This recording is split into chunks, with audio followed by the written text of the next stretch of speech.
You've tuned in to the Top 10 Gardener with garden expert Ken Lain. Join him daily as he answers timely garden questions that are sure to make a difference in your gardens.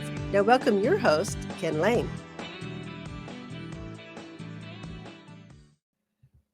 And we are back with Lisa Lain in the studio. She comes each week and just shares her garden insights that different, you talk to 10 gardeners about any given idea, you'll get at least 12 ideas. So I think it's good to hear some creative companions, that kind of stuff. So we give this segment to Lisa each week just to kind of share. So it's just not me the entire hour every week.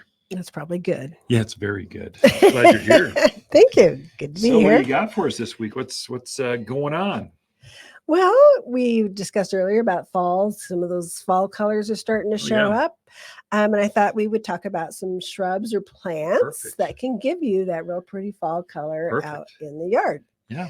So the first one I thought about is the Heucheras. So Heucheras are coral bells. Perfect. Well, there are just so many. I told our guy, I said, find me some pretty fall colored Heucheras, things that give us that look. And he brought in Ruby Tuesday. Ruby's good. Which is a real pretty, kind of a little more reddish overtones, but the color is fantastic on it. Siren Song Orange. Ooh, orange and red. Which is a great fall color. And then Northern Exposure Amber, which is a little bit lighter color. Kind of has a burgundy on the back side of the leaf and more fall orangey color on the top side of the leaf. So it's actually really two pretty. bicolored. Yeah. One color, I hear red on the bottom and red, orange on top. That's pretty cool. Yeah. So Heucheras are amazing little perennials. They actually do quite well in a number of locations. Oh, yeah. Do great in containers. Be really pretty. Some Heuchera mixed with some mums or grass in there. So just gorgeous. I actually love the colors on perennials. Those. They're going to come back for years and years and years. So once and done. That's a great thing about perennials. Right. You don't have to keep replanting all the time.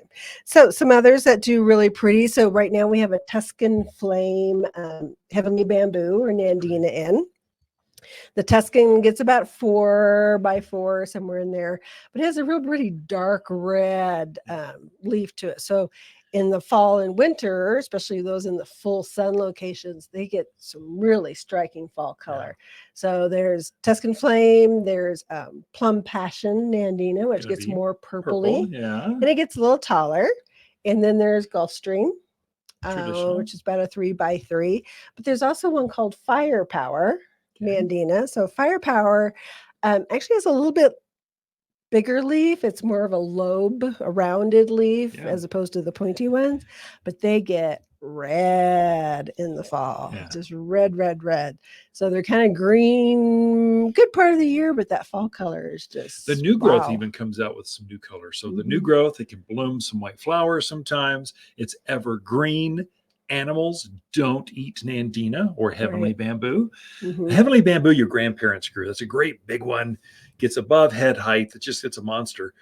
The shorter, newer varieties, they're dwarfing them, and so they get about hip high or so, maybe chest high. So they're half the size and 3 times the brightness in the sun. So and through winter, so they're evergreen, but they aren't evergreen. They're ever red, ever colored. They're always foliage, but the foliage changes depending on how long the days are. Yeah, I love that they've come up with some new varieties because a lot of people go, oh, like you said, my parents had those, my grandparents. Well, these are newer, they're better behaved. They also would do really well in containers. Yeah, so, very much.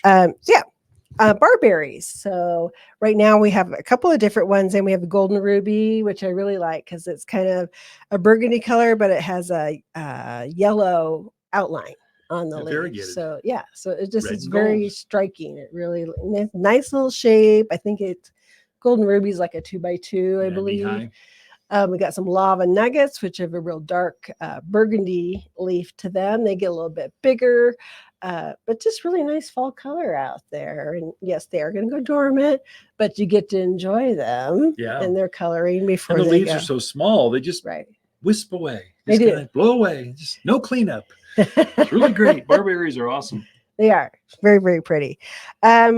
some of the bigger bushes would be the dwarf burning bush. And even though it says dwarf, it gets 6 to 8 foot tall and wide. It's green, has a dark green leaf to it, except for in the fall where it turns that bright red. Yeah. And boy, you see it.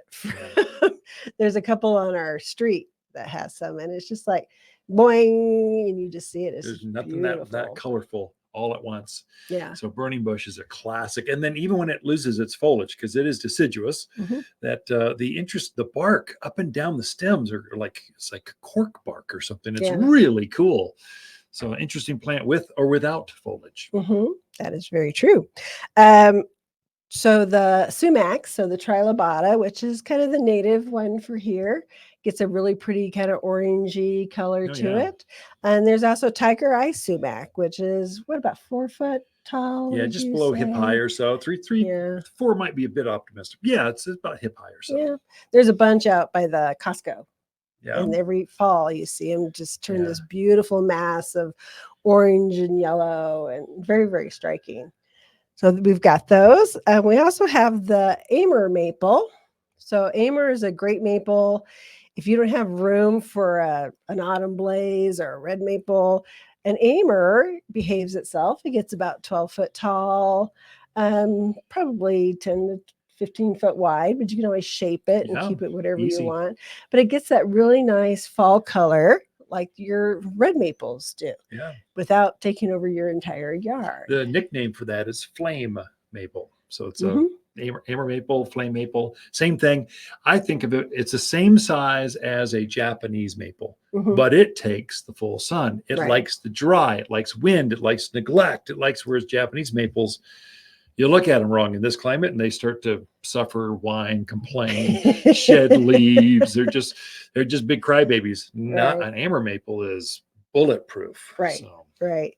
Speaking of Japanese maple, so we do have some coral bark Japanese maple in, which they kind of get a yellowy fall color. But the great thing about them that is so striking is their bark turns this really bright red color in the fall and winter once those leaves drop.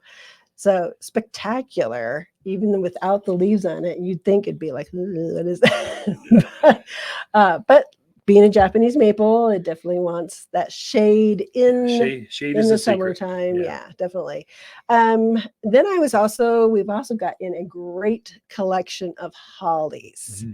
So, and I love hollies too for fall and winter because you get the berries on them. So we got, I think I wrote it down. Oh, look at me. I did. There's a dozen varieties out there. It's great. And they're all in bloom. They all have berries on them. It's pretty cool. They got the berries.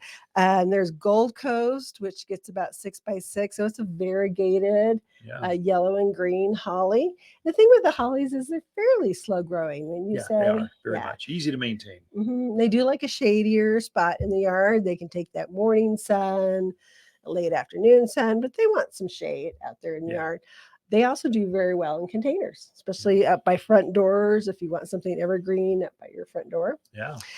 So we got the Goshiki holly, which is a really pretty, it's actually a false holly, but I love the color on it because it kind of turns more pink in the wintertime, and you're about to tell me I'm out of time. I know. You got 1 minute. You're rushing me. You're getting close. Okay. Just gonna wrap it up.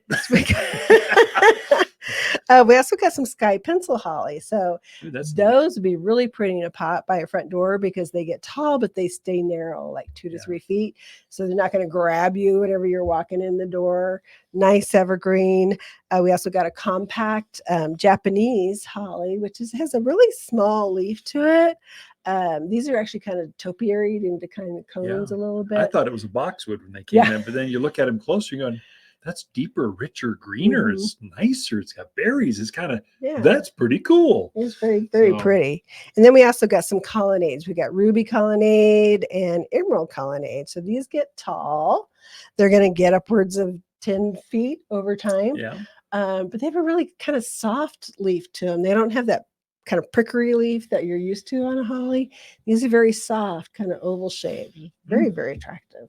So hollies will grow, they have a waxy leaf to them, which makes them very efficient on their water use, which makes them very tough.